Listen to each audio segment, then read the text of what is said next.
আমরা দেখছি যে কেন্দ্রীয় যে শহীদ মিনার রয়েছে সেই শহীদ মিনার প্রাঙ্গণ থেকে যে আওয়ামী লীগের যে ফ্যাসিবাদী আমল সেই আমলের বিরোধিতা এবং আওয়ামী লীগের দোসরদের যেই ফাঁসি সেই ফাঁসির দাবিতে কিন্তু 24-এর যে আন্দোলন হয়েছিল গণ অভ্যুত্থান সেই গণ অভ্যুত্থানের আন্দোলনে আহত যারা রয়েছেন তাদের তরফ থেকে একটি মিছিল বের করা হয়েছে। এই মিছিলটি আসলে কেউ এই মিছিলে অংশগ্রহণ করেছেন স্ট্রেচার নিয়ে, কেউ আবার সেই যে পায়ে হাতে ব্যান্ডেজ সেই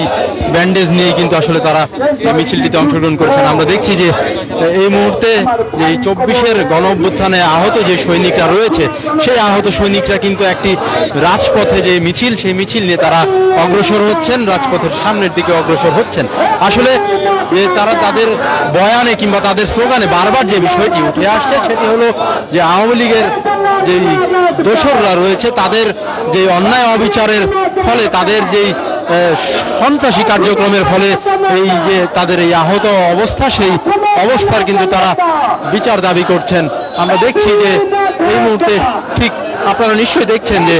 স্ট্রেচারের উপরে ভর করে আসলে আহত যে যোদ্ধা 24-এর নানা বয়সী যে আহত যে যোদ্ধারা রয়েছে, নানা পেশার যে যোদ্ধারা রয়েছে তারা সবাই কিন্তু আস্তে আস্তে এগিয়ে যাচ্ছেন যে রাজু ভাস্কর্য সেই রাজু ভাস্কর্যের প্রাঙ্গণে। আমরা দেখছি যে